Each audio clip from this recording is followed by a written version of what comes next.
What is the best way to address our ongoing foreclosure crisis? And we'll do a minute and a half on this one. A minute and a half to fix that.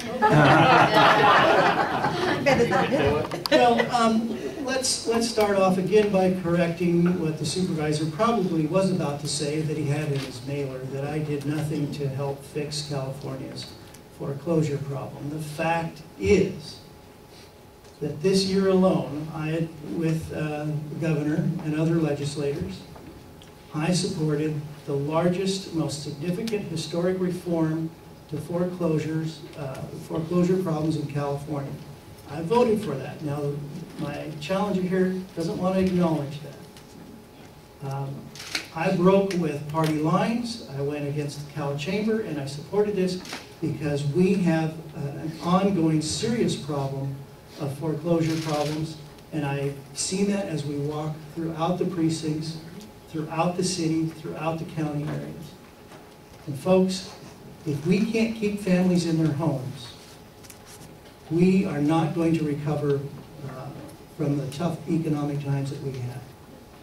And the only way we're going to do that is we have to make the large banks work with the homeowners. And the legislation that I helped pass was so that as you were working with the bank to get foreclosure relief, they could no longer process the foreclosure of your home while you were working with the other department in the same bank. That's the reform that I helped push through. A little late, we're more than halfway through on foreclosures in the state, and so there were a lot of politicians that shifted course after they saw what a serious problem this was. I mean, over half of our hundreds of thousands of foreclosures here in the county of Riverside. So they jumped on the, they were hitchhikers on the popularity bandwagon at last. Well, that's good, that's good. I compliment Assembly Jeffrey Funding recognizing this. The county saw from the outset, one thing we had the power to do was to use our code enforcement inspections, which are usually, looked at with some fear and respect, but to go around and make sure there weren't any safety hazards. Look at the pools in the backyard, make sure the bank was keeping the property up so that other houses in the neighborhood their values weren't damaged. And the county aggressively moved on that front from the very beginning. We were moving on it. We were trying to do everything we could. We got some money from the state and feds that we tried to resell homes. But largely this is an issue that has festered at the state and federal levels. And a lot of other things have happened since. And only now are they beginning to see that we need to do something more proactively. Mr. Jeffries, rebuttal.